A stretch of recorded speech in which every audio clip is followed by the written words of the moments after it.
Good morning, children. Take page number 55. Okay, Dita. Okay, Health Club. This is the topic of today. Health Club. Health Club. Take a look at the activities of the Health Club at Government LP School, Nandapuram. Nandapuram എന്നുള്ള ഒരു സ്ഥലത്തിലെ government LP സ്കൂളിലെ ഒരു health ക്ലബിനെ കുറിച്ചാണ് പറയുന്നത്. താഴെ പറയാൻ പോണത് അവരെന്തൊക്കെ ആക്ടിവിറ്റീസാണ് അവരുടെ സ്കൂളിൽ ഈ ഹെൽത്ത് ക്ലബിന് കീഴിൽ നടത്തി വരുന്നത് എന്നാണ് അതിൽ ഡോട്ട് ഇട്ട് കൊടുത്തിട്ടുള്ളത്. ഫസ്റ്റ് അവരുടെ ആക്ടിവിറ്റി എന്താണ്? Observing dry day every week. Observing dry day. Dry day എന്താണെന്ന് നമ്മൾ കഴിഞ്ഞ ക്ലാസ്സിൽ പഠിച്ചിട്ടുണ്ടല്ലേ? ഓക്കെ, അപ്പോൾ ഡ്രൈ ഡേ എന്താണെന്ന് നിങ്ങൾക്ക് അറിയാം. അപ്പോൾ എല്ലാ വീക്കിലും ഓരോ ആഴ്ചയിലും എന്ത് ചെയ്യും അവർ? ഡ്രൈ ഡേ ചെയ്യും. ഡ്രൈ ഡേ ആചരിക്കാറുണ്ട് എന്നാണ് പറയുന്നത്. അതായത് ഡ്രൈ ഡേ എന്താണെന്ന് നിങ്ങൾക്ക് അറിയാലോ. അങ്ങനത്തെ ക്ലീനിങ് അവർ സ്കൂളിൽ അവർ ചെയ്യാറുണ്ട്. നെക്സ്റ്റോ, making awareness posters. Awareness posters നമ്മൾ കണ്ടല്ലോ. പല പോസ്റ്റേഴ്സ് നമുക്ക് അവെയർ ആക്കണം, നമ്മളെ ബോധവൽക്കരിക്കുന്ന പല പോസ്റ്റേഴ്സും സ്കൂളുകളിൽ എന്ത് ചെയ്യും? അവരുണ്ടാക്കിയിട്ട് സ്ഥാപിക്കാറുണ്ട്. അവരെഴുതി വെക്കും പോസ്റ്റേഴ്സൊക്കെ ഉണ്ടാക്കിയിട്ട്. ഇപ്പോൾ നമ്മൾ കൈയൊക്കെ കഴുകണ ടാപ്പിനൊക്കെ എടുത്ത് ആണെങ്കിൽ എന്ത് ചെയ്തും ഡോണ്ട് വേസ്റ്റ് വാട്ടർ എന്നോ ഡോണ്ട് പുട്ട് വേസ്റ്റ് ഹിയർ എന്നൊക്കെ എഴുതുക അല്ലേ? അതാണ് അവയർനെസ് പോസ്റ്റേഴ്സ് ഉണ്ടാക്കുക. അങ്ങനെ പലതരം നമ്മൾ പരിസരങ്ങൾ ശുചിയാക്കുന്നതിന് വേണ്ടിയിട്ടുള്ള പോസ്റ്റേഴ്സ് ഉണ്ടാവും, മലിനമാക്കാതിരിക്കാനുള്ള പോസ്റ്റേഴ്സ് ഉണ്ടാവാം. അതാണ് മേക്കിംഗ് അവയർനെസ് പോസ്റ്റേഴ്സ് എന്ന് പറയുന്നത്. ഇതൊക്കെ അവർ സ്കൂളിൽ ചെയ്യുന്ന കാര്യങ്ങളാണ്. നെക്സ്റ്റ് എന്താണ്? Health chart in each class. ഓരോ ക്ലാസ്സിലും ഹെൽത്ത് ചാർട്ട് വെക്കാറുണ്ട്. അതായത് നമുക്ക് എന്തൊക്കെ നമ്മുടെ ഹെൽത്തിന് വേണ്ടിയിട്ടുള്ള എന്തൊക്കെ കാര്യങ്ങളാണ് നമ്മൾ ഡെയിലി ചെയ്യേണ്ടത്, എന്തൊക്കെ തരം ഫുഡാണ് കഴിക്കേണ്ടത് എന്നൊക്കെ ആ ഹെൽത്ത് ചാർട്ടിലുണ്ടാവാം. നമ്മൾ എന്തൊക്കെയാണ് ഡെയിലി ചെയ്യേണ്ട റൂട്ടീൻസ്, എക്സസൈസ്, അതുപോലെയുള്ള കാര്യങ്ങളൊക്കെ അങ്ങനെയുള്ള ഹെൽത്ത് ചാർട്ട് ഓരോ ക്ലാസ്സിലും അവർ വെക്കാറുണ്ട്. പിന്നെ ഫിസിക്കൽ ഫിറ്റ്നസ് ട്രെയിനിങ്. അതന്നെ, ഫിസിക്കൽ ഫിറ്റ്നസ് ഉണ്ടാവാനുള്ള ട്രെയിനിങ് കൊടുക്കും. നമ്മൾ PT-ക്കൊക്കെ ഉണ്ടാവാറില്ലേ സ്കൂളിലൊക്കെ? ഇതൊക്കെ ഇവർ ഹെൽത്ത് ക്ലബിന് കീഴിലാണ് ചെയ്യുന്നത്. Physical fitness clubbing. അതായത് ഫിസിക്കൽ ഫിറ്റ്നസ് പറഞ്ഞാൽ എന്താണ്? നമ്മുടെ എക്സസൈസ്, വ്യായാമം ചെയ്യാനുള്ള ട്രെയിനിങ് കൊടുക്കുക. Then placing waste basket in the school and premises. അത് എല്ലാ ക്ലാസ്സുകളിലും നമ്മൾ വെക്കാറുണ്ട് അല്ലേ? Waste basket. അതുപോലെ തന്നെ സ്കൂളിലെ ഓരോ മൂലകളിലും എന്ത് ചെയ്യും? വേസ്റ്റ് ബാസ്ക്കറ്റ് വെക്കണം. ആൻഡ് പ്രിമിസസ് എന്ന് പറഞ്ഞാൽ എന്താണ്? അതിൻ്റെ ചുറ്റുപാടും എവിടേക്കാണ് കുട്ടികൾ കൊണ്ടുപോയി ഇടാനുള്ള സാഹചര്യം അല്ലെങ്കിൽ സാധ്യത ഉള്ളത് അവിടേക്ക് എന്ത് ചെയ്യും? പ്രിമിസസ് എന്ന് പറഞ്ഞാൽ ചുറ്റുപാടുകളിലും എന്ത് ചെയ്യും? അവർ ഈ വേസ്റ്റ് ബാസ്ക്കറ്റ് സ്ഥാപിക്കാറുണ്ട്. നെക്സ്റ്റ് എന്താണ്? Hygiene survey. ഹൈജീൻ സർവേ നടത്തും ക്ലാസ്സിൽ. ഓരോ ക്ലാസ്സുകളിലും ചെക്ക് ചെയ്യും അല്ലേ? എല്ലാവരും ഹൈജീനിക്കായിട്ട് വരുന്നുണ്ടോ, ഹൈജീനിക്കായിട്ട് ക്ലാസ് റൂമും പരിസരവും അവർ സൂക്ഷിക്കുന്നുണ്ടോ എന്നൊക്കെ നോക്കാനുള്ള ഒരു സർവേ അവർ ഓരോ ആഴ്ചയിലും നടത്താറുണ്ടാവും. ഹൈജീൻ സർവേ അതും നടത്തും. നെക്സ്റ്റ് എന്താണ്? Compiling health magazine. Compiling health magazine. Health മാഗസിന് തയ്യാറാക്കും. ഇടയ്ക്ക് ഹെൽത്ത് മാഗസിന് കുട്ടികൾ അതായത് ആരോഗ്യത്തെക്കുറിച്ചുള്ള അവർക്കറിവുള്ള കാര്യങ്ങളൊക്കെ വെച്ചിട്ട് എന്തൊക്കെയാണ് ചെയ്യേണ്ടത്, എന്തൊക്കെയാണ് ചെയ്യേണ്ടാത്തത്, അതുപോലെയുള്ള ഹെൽത്തിനെ കുറിച്ചുള്ള ഒരു മാഗസിനും അവർ തയ്യാറാക്കാറുണ്ട്. ഇതൊക്കെയാണ് ഹെൽത്ത് ക്ലബിന് കീഴിൽ ഈ സ്കൂളിൽ നടത്തുന്ന പരിപാടികൾ. നമ്മുടെ സ്കൂളുകളിലൊക്കെ ഉണ്ടാവാറുണ്ട് അല്ലേ? പലതരം ക്ലബ്ബുകളുണ്ട്. സോഷ്യൽ ക്ലബ്ബ്, സയൻസ് ക്ലബ്ബ്, അതുപോലെയുള്ള പല ക്ലബ്ബുകളും അല്ലേ? അതുപോലത്തെ ഉള്ള ഒരു ക്ലബ്ബ് തന്നെയാണ് ഹെൽത്ത് ക്ലബ്ബും. അതും പല സ്കൂളുകളും നടത്താറുണ്ട് അല്ലേ? Don't you have a health club in your school too? What are the activities you conduct? നമ്മുടെ വിദ്യാലയത്തിലും ഇതുപോലത്തെ ഒന്നും ഉണ്ടോ? ഒരു സ്കൂളിൽ പിന്നെ ഇങ്ങനത്തെ ഹെൽത്ത് ക്ലബ്ബ് ഉണ്ടോ? ഇല്ലെങ്കിൽ നമുക്ക് സ്റ്റാർട്ട് ചെയ്യാം അല്ലേ? എന്താണ്? കുട്ടികളെയും അതുപോലെ തന്നെ പരിസരത്തുള്ളവരെയൊക്കെ നമുക്ക് എന്ത് ചെയ്യാം? അവെയർ ആക്കാം അല്ലേ? ഹൈജീനിക് സർവേ ഒക്കെ നടത്തിയിട്ട് ഈ കാര്യങ്ങളൊക്കെ പറഞ്ഞ് കൊടുത്തിട്ട് നമുക്ക് എന്ത് ചെയ്യും? ഒരു ഹെൽത്ത് ക്ലബ്ബ് വേണമെങ്കിൽ നമ്മുടെ സ്കൂളിലും സ്റ്റാർട്ട് ചെയ്യാം ഇല്ലെങ്കിൽ. ഓക്കെ, അപ്പം നമുക്കിനി ഈ ചാപ്റ്ററിൽ കുറച്ച് ഭാഗം കൂടിയുള്ളൂ. അപ്പോൾ ടീച്ചർ വേഗം ഈ ചാപ്റ്റർ എടുത്ത് പോവുകയാണ്. നിങ്ങൾ കേൾക്കണം എന്നൊക്കെ ഉണ്ടെങ്കിൽ കേൾക്കാൻ വേണ്ടിയിട്ട് റിപ്പീറ്റ് ചെയ്ത് കേട്ടാൽ മതി കേട്ടോ. നമുക്കിതൊന്ന് കംപ്ലീറ്റ് ചെയ്യാം. Okay, let's make posters. Next ടോപ്പിക്കാണ് പോസ്റ്റർ നിർമ്മാണം. Have a look at some of the posters made by friends at government LP school Nandapuram. Prepare posters like this to paste in your school and surroundings. ഇത് നിങ്ങൾക്കുള്ള ഒരു ആക്ടിവിറ്റിയാണ്. കണ്ടോ, അവിടെ നോക്കിയേ, ഇത് Nandapuram government LP സ്കൂളിലെ കുട്ടികൾ ചെയ്ത പോസ്റ്റേഴ്സാണത്. അവിടെ കണ്ടോ എന്തൊക്കെയാണ് എഴുതിയിട്ടുള്ളത്? Importance of hygiene, make hygiene A habit and avoid diseases. അല്ലേ, നമ്മളെന്ത് ചെയ്യാം, ഹൈജീൻ എന്നുള്ളത് നമ്മുടെ സ്വഭാവമാക്കുക. അതായത് നമ്മുടെ കൂടെ നമ്മൾ ഹൈജീനും പിന്നെ കണ്ടിന്യൂ ചെയ്യുക. അല്ലേ, അവോയ്ഡ് ഡിസീസസ്. അതുവഴി നമുക്ക് എന്ത് ചെയ്യാം, രോഗങ്ങളെ ഇല്ലാതാക്കാം. പിന്നെ ക്ലീൻ കൺട്രി, വൃത്തിയുള്ള രാജ്യം അല്ലെങ്കിൽ വൃത്തിയുള്ള നാട് എന്നൊക്കെയാണ് ഉദ്ദേശം. Then my surroundings and clean surroundings. My surroundings, എൻ്റെ പരിസരം എങ്ങനെയുള്ളതാണ്? ക്ലീൻ ആയിട്ടുള്ള സറൗണ്ടിങ്സ് ആണ്, വൃത്തിയുള്ള പരിസരമാണ്. ഇങ്ങനെയുള്ള കുറേ പോസ്റ്റേഴ്സ് കുട്ടികൾ ഉണ്ടാക്കിയിട്ടുണ്ട്. ഇതുപോലെ നിങ്ങൾക്കും ഒരു പോസ്റ്ററെങ്കിലും ഓരോരുത്തരും ഉണ്ടാക്കുക കേട്ടോ. എന്ത് ചെയ്യണം, എന്തിനെക്കുറിച്ചാണെന്നുള്ളത് നിങ്ങൾക്കറിയാമല്ലോ അല്ലേ. ഹെൽത്ത് പോസ്റ്റർ ആയാലും വേണ്ടില്ല, നമുക്കിങ്ങനെ അവയർനെസ് കൊടുക്കാൻ പറ്റുന്ന പോസ്റ്റേഴ്സ് ആയാലും വേണ്ടില്ല, ഇങ്ങനെയുള്ള കുറച്ച് പോസ്റ്റേഴ്സ് നിങ്ങളും ഉണ്ടാക്കുക. ഓക്കെ, ഉണ്ടാക്കിയാൽ മാത്രം പോരാ, ടീച്ചർക്ക് സെൻഡ് ചെയ്ത് തരണം കേട്ടോ. ഓക്കെ അല്ലേ? Okay, then take next topic. News. എന്താണ് ന്യൂസ്?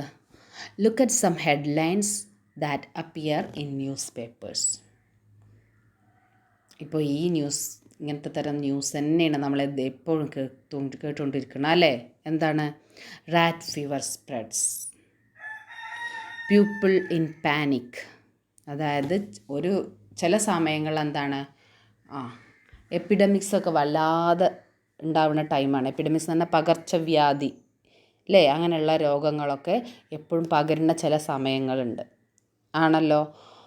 അതുപോലുള്ള ടൈമിൽ ഇങ്ങനെ നമ്മളെ ന്യൂസ് പേപ്പർ എടുത്ത ഇഷ്ടം പോലെ ന്യൂസ് നമുക്ക് കാണാം. നിങ്ങൾ എന്ത് ചെയ്യണം, നിങ്ങൾ ഇപ്പോഴും നമുക്കുണ്ടാവും ഇഷ്ടം പോലെ ഉണ്ട്. COVID-19 കുറിച്ചുള്ളതും നിപ്പേനെ കുറിച്ചുള്ളതൊക്കെ നമുക്ക് കിട്ടും. ഇതുപോലെയുള്ള കുറച്ച് ന്യൂസ് നിങ്ങൾ എന്ത് ചെയ്യണം, ന്യൂസ് പേപ്പർ വായിക്കുമ്പോൾ അത് വെട്ടി എടുത്ത് വെച്ചിട്ട് നിങ്ങളുടെ നോട്ട്ബുക്കിൽ പേസ്റ്റ് ചെയ്ത് ടീച്ചറെ കാണിക്കണം.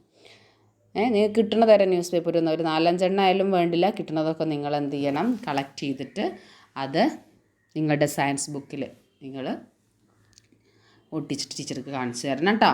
അപ്പോൾ എന്തൊക്കെയാണ് ഇതുപോലെയുള്ള ന്യൂസ്? എങ്ങനെയൊക്കെയാണ്? റാറ്റ് ഫീവർ സ്പ്രെഡ്, എലിപ്പനി, റാറ്റ് ഫീവർ അത് പടർന്നുകൊണ്ടിരിക്കുകയാണ്. പീപ്പിൾ ഇൻ പാനിക്, ജനങ്ങളെന്താണ്, എല്ലാവരും പേടിയിലാണ്, അത് പടർന്നുകൊണ്ടിരിക്കുകയാണ്. അതിങ്ങനെ ദിനം പ്രതി ആളുകളിലേക്ക് പകർന്നുകൊണ്ടിരിക്കുകയാണ്. അതുപോലെ ചിക്കുൻ ഗുനിയ, ഹെവി റഷ് ഇൻ ഹോസ്പിറ്റൽസ്. എല്ലാവർക്കും ചിക്കുൻ ഗുനിയ എന്നുള്ള രോഗം വന്നിട്ട് എന്താണ്, ഹോസ്പിറ്റലുകളൊക്കെ നിറഞ്ഞ് കവിയാൻ തുടങ്ങി ആളുകളെ കൊണ്ട്. ഇപ്പോഴത്തെ നമ്മുടെ ഒരു സിറ്റുവേഷനും അങ്ങനെയാണല്ലേ. കൊറോണ അപ്പോൾ അടുത്ത് നിങ്ങൾ വാട്സപ്പിലൊക്കെ കണ്ടിട്ടുണ്ടാകും, കൊറോണക്ക് 1 വയസ്സ് തികഞ്ഞു എന്ന് പറഞ്ഞിട്ടുള്ള പല പോസ്റ്റേഴ്സും അല്ലേ. 1 ഇയറായി, 1 ഇയർ കഴിഞ്ഞു. അപ്പോൾ നമ്മളിപ്പോൾ ഇതിനെ എന്ത് ചെയ്യണം, നമ്മളതിനെ പ്രതിരോധിക്കാനുള്ള ഓരോ കർമ്മങ്ങളും ചെയ്തുകൊണ്ടിരിക്കുകയാണ്. അതിനും മെയിനായിട്ട് വേണ്ടത് എന്താണ്? അതിന് പേഴ്സണൽ ഹൈജീനും എൻവയോൺമെൻറ്റൽ ഹൈജീനുമാണ് മെയിനായിട്ട് വേണ്ടതല്ലേ. ഓക്കെ, അപ്പം നമ്മൾ എന്ത് ചെയ്യണം, ഇങ്ങനെയുള്ള പോസ്റ്റേഴ്സ് നിങ്ങൾക്ക് ഇപ്പോൾ ഇഷ്ടം പോലെ കിട്ടും. അപ്പോൾ ഇത് ടീച്ചറെ കാണിക്കുക. ഓക്കെ, ദെൻ നെക്സ്റ്റ് എന്താണ്? Road side garbages, travellers in difficulty. നമ്മൾ ആദ്യമേ ഈ ചാപ്റ്റർ തുടങ്ങുമ്പോൾ കണ്ടതാണല്ലേ ഇങ്ങനെയുള്ള ഗാർബേജുകൾ. എന്താണ് ഗാർബേജുകൾ? ഈ മാലിന്യമായ ജലങ്ങളൊക്കെ ഒഴുകിപ്പോണ ഗാർബേജുകൾ റോഡ് സൈഡിലുണ്ടാവും. അപ്പോൾ അതിങ്ങനെ നിറഞ്ഞ് കവിയൊക്കെ ചെയ്താൽ എന്താണ്?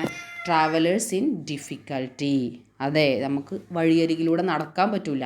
ട്രാവലേഴ്സിനൊക്കെ ഭയങ്കര ബുദ്ധിമുട്ടുണ്ടാക്കണ സൈസിലാവും റോഡരികിലെ മാലിന്യങ്ങളൊക്കെ നിറഞ്ഞ് കവിഞ്ഞ് പുറത്തേക്ക് വന്നാൽ. അപ്പോൾ ഇങ്ങനെയുള്ള ന്യൂസൊക്കെ ഡെയിലി നമ്മൾ കണ്ടുകൊണ്ടിരിക്കുന്നതാണ്. അപ്പോൾ നിങ്ങളൊക്കെ ഒന്ന് കളക്ട് ചെയ്ത് കാണിക്കുക. Okay, what is the reason for such news coming up? ഇത് കളക്ട് ചെയ്യുന്നത് എന്തിനാണ്? മനസ്സിലായോ? നിങ്ങൾ അറിയണം എന്തുകൊണ്ടാണ് ഇങ്ങനെയുള്ള ന്യൂസ് എപ്പോഴും വന്നുകൊണ്ടിരിക്കുന്നത്.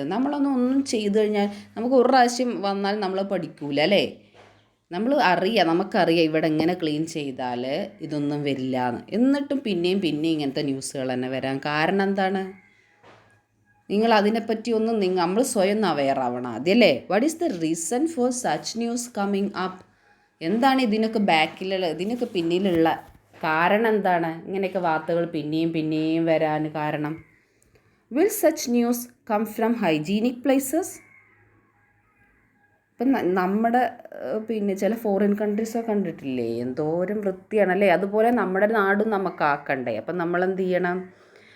അതുപോലെ നീറ്റായിട്ട് ക്ലീനായിട്ട് നമ്മുടെ നാട് നമ്മൾ കൊണ്ട് നടക്കണം. എന്നാൽ പിന്നെ അങ്ങനത്തെ ന്യൂസൊക്കെ വരുമോ? Will such news come from hygienic places? Hygienic ആയിട്ടുള്ള പ്ലേസുകളിൽ നിന്നോ ഹൈജീനിക് ആയിട്ടുള്ള കൺട്രികളിൽ നിന്നോ ഇങ്ങനത്തെ ന്യൂസ് വരുമോ? ഇല്ല. What all must be taken care of to prevent such news coming up in our land? എന്താണ് പറയുന്നത്? അപ്പോൾ ഇങ്ങനെയുള്ള വാർത്തകൾ ഉണ്ടാവാതിരിക്കാനും നമുക്കെന്താ ചെയ്യാൻ പറ്റുക? What all must be taken care to prevent such news? നമുക്കെന്താ ചെയ്യാൻ പറ്റുക? നമ്മൾ കുറേ ഇതിനെപ്പറ്റി ഡിസ്കസ് ചെയ്തതാണ്. എന്നെങ്കിൽ പോലും ഒന്നും കൂടെ പറയാൻ പോവാണ്. ഇങ്ങനെയുള്ള വാർത്തകളും ഇങ്ങനെയുള്ള സാഹചര്യങ്ങളും ഇനി ഉണ്ടാവാതിരിക്കാൻ നമുക്ക് എന്തൊക്കെ ചെയ്യാൻ കഴിയും? അപ്പോൾ നമ്മൾ ഓരോരുത്തരും അതിന് വേണ്ടിയിട്ട് പരിശ്രമിക്കണം അല്ലേ. നമ്മൾ ബാക്കിയുള്ളവർ ചെയ്യട്ടെ എന്ന് പറഞ്ഞ് വിടാൻ പറ്റുമോ? ഇല്ല. നമ്മൾ ഓരോരുത്തരും അതിൽ ഇൻക്ലൂഡഡ് ആണല്ലോ.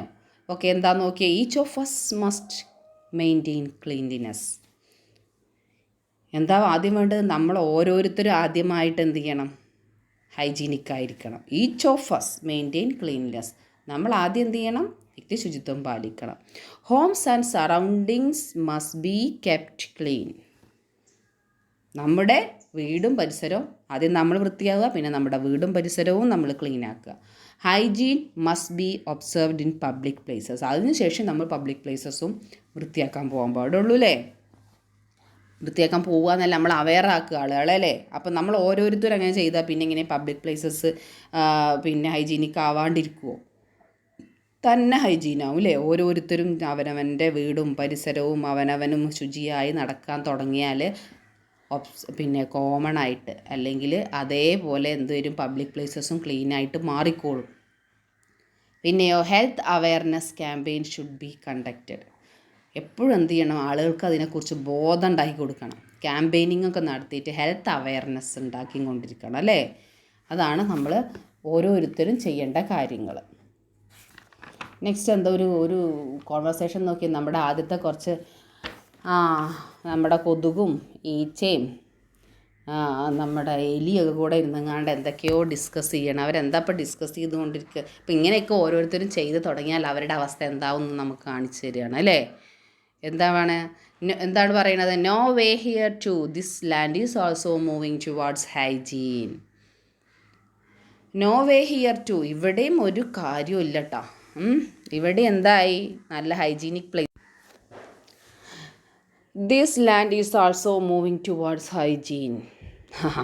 അവരെവിടുന്നാണ് ആദ്യം നല്ലൊരു ഹൈജീനിക് പ്ലേസിൽ നിന്ന് പോകുന്നത്. പിന്നെ അവർക്ക് ആപ്റ്റായൊരു സ്ഥലം കണ്ടെത്തി ഇങ്ങനെ സുഖിച്ച് വഴുന്നു. അപ്പോൾ നമ്മൾ ഇതേപോലെയൊക്കെ ചെയ്താൽ, നമ്മളെല്ലാവരും ശുചിത്വം പാലിക്കുകയാണെങ്കിൽ നമ്മുടെ പബ്ലിക് പ്ലേസസും അങ്ങനെ എന്താവും? ശുചിത്വമുള്ളതാവും. അപ്പോൾ ഇവരുടെയൊക്കെ അവസ്ഥ നോക്കിയേ. എല്ലാ പ്ലേസസും എന്താണ്? ഹൈജീനിക്കായിട്ട് ഇങ്ങോട്ട് മാറിക്കൊണ്ടിരിക്കുകയാണ് അല്ലേ. Will there be any place without hygiene? Will there be any place? ഇനി വേറെ എവിടെയെങ്കിലും ഉണ്ടാവുമോ ഇതേപോലെ? നമ്മളിങ്ങനെ ഓരോ സ്ഥലം ഇങ്ങനെ സെർച്ച് ചെയ്ത് പോയിക്കൊണ്ടിരിക്കുകയാണ് അല്ലേ. ഹൈജീനിക് അല്ലാത്ത സ്ഥലം എവിടെയാണ്? വൃത്തിഹീനമായ നാട് ഏതാണെന്ന് കണ്ടുപിടിക്കാൻ നടക്കുന്നവരാണ് ഇവരല്ലേ. അപ്പോൾ ഓരോ സ്ഥലവും പരിസരങ്ങളും ഒക്കെ എല്ലാം വൃത്തിയായി സൂക്ഷിക്കും. അവരെന്ത് ചെയ്യും? ഇനി അങ്ങനെയുള്ള നാടുണ്ടോ നോക്കി നടക്കും. എന്നിട്ട് അവിടെ ചെന്ന് പെറ്റുപെരുകും അല്ലേ. അപ്പോൾ ആ ഭാഗങ്ങളിലാണ് ഇങ്ങനെയുള്ള എപ്പിഡമിക്സൊക്കെ ഉണ്ടാകാൻ പോവുക. Programs on hygiene have been started all over. No way for us anymore. എല്ലായിടത്തും ഈ മനുഷ്യന്മാരെന്ത് ചെയ്തുകൊണ്ടിരിക്കുകയാണ്? ഹൈജീനിക് സർവേകളും പ്രോഗ്രാംസും ഒക്കെ നടന്നുകൊണ്ടിരിക്കുകയാണ്. No way for us anymore. ഇനി നമുക്ക് എന്തില്ല? ഇനി നമുക്ക് ഒരു രക്ഷയില്ല എന്നാണ് എനിക്ക് തോന്നുന്നത്. വേറൊരു വഴിയും കാണുന്നില്ല. അവരുടെയൊക്കെ അവർ മരിക്കാനായി എന്ന് അവർ പറയണത് അല്ലേ. Our place will also become clean if we live observing personal hygiene and environment hygiene. ഈ പാഠം മൊത്തം നമ്മൾ ഇതാ പറയണം അല്ലേ. ചാപ്റ്ററിൽ ഫുൾ ഡിസ്കഷൻ എന്തിനെക്കുറിച്ചാണ്? Personal hygiene and environmental hygiene. എന്താണ്? This lesson gives the importance about personal hygiene and environmental hygiene. അത് എത്രത്തോളം ഇമ്പോർട്ടൻസ് ആണ് നിങ്ങൾക്ക് മനസ്സിലായിട്ടില്ലേ? ഇത് കഴിയുമ്പോഴത്തേനും നമുക്ക് മനസ്സിലാവില്ലേ? പേഴ്സണൽ ഹൈജീനും എൻവയോൺമെൻറ്റൽ ഹൈജീനും നമ്മൾ കണ്ടിന്യൂ ചെയ്താൽ, നമ്മൾ ഓരോരുത്തരും ചെയ്താൽ നമുക്ക് നമ്മുടെ നാടിനെ രക്ഷിക്കാം. ആണല്ലോ. അതങ്ങനെ ആയാൽ എന്താ? നമുക്ക് നമ്മുടെ ജീവനും രക്ഷപ്പെടുത്താം, നമ്മുടെ നാടിനെയും രക്ഷപ്പെടുത്താം. Let's put our heads together for that. Let's put our heads together എന്ന് പറഞ്ഞാൽ എന്താണ്? ഇതിന് വേണ്ടിയിട്ട് നമുക്ക് എന്താ? യൂണിറ്റിനെയാണ് പറയുന്നത്. നമ്മൾ എന്ത് ചെയ്യണം? ഒരുമിച്ച് നിൽക്കണം. അതാണ് ലെറ്റസ് പുട്ട് അവർ ഹെഡ്സ് എന്ന് പറഞ്ഞാൽ അതിൻ്റെ അർത്ഥം അതാണ്, യൂണിറ്റി സ്ട്രെങ്ത് എന്ന് കേട്ടിട്ടില്ലേ? എല്ലാവരും ഒന്നിച്ച് നിന്നാൽ എന്താണ്? എല്ലാവരും ഒന്നിച്ച് പ്രവർത്തിച്ചാൽ എന്താണ്? നമുക്ക് ഈ നാടിനെ രക്ഷിക്കാം. അതിന് ഓരോരുത്തരും എന്ത് ചെയ്യണം? ശ്രമിക്കണം. ഓക്കെ അല്ലേ? ഓക്കെ ആവണം അല്ലേ? Hope you all understood about this chapter. Okay, now I am going to wind up this class. Okay, bye students. Have a nice day.